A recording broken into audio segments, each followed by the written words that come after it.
મચ્છી કાઢવાવાળાને એટલું જણાવવાનું કે વાવળિયા ઉપર કોઈ દી મછલી કાઢવાનું વાવળિયું ના નાખે. એમના લીધે બચારી પક્ષીઓના મોત થઈ રહ્યા છે. તો હું આજે કાઢીને એને દાટીને તમને બતાવીશ.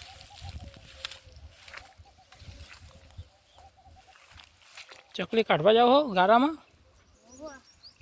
તમે સારું કામ કરો. સારું કરાય છે.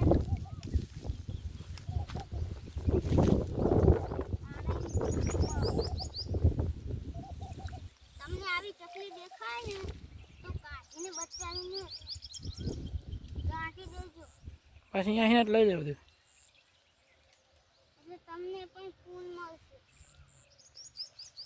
ચાલો હવે હું પાછો આવી રહી છું ચકલીને લઈને.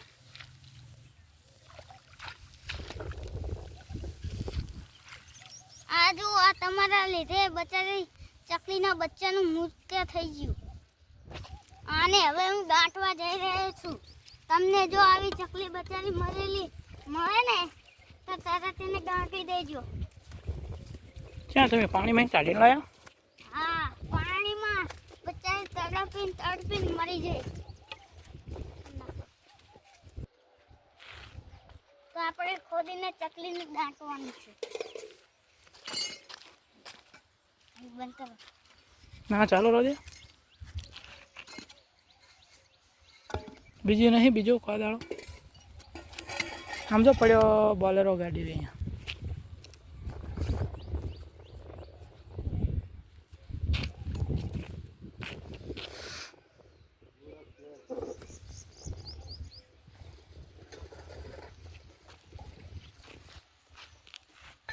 તો આપણે એને આ ગાંઠી છે.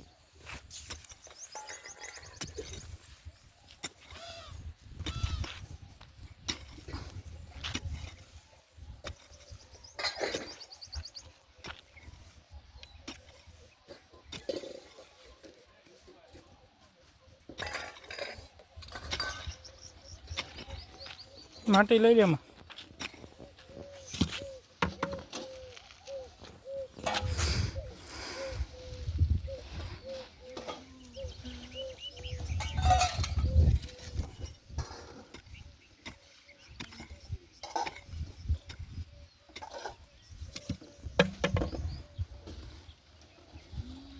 બસ એમાં દાંટી દે.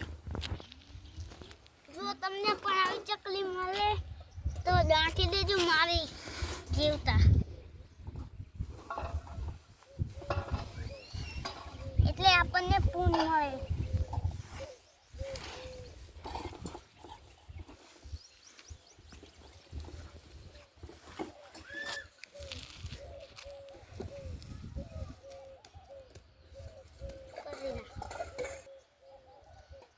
માછલા પકડનારાને ખાસ જણાવું કે કોઈ દી બાવળિયા ઉપર વાવળિયા ના નાખે કે થોરિયા ઉપર બાવળિયા ના નાખે. તે વાવળિયા નાખવાના નહીં.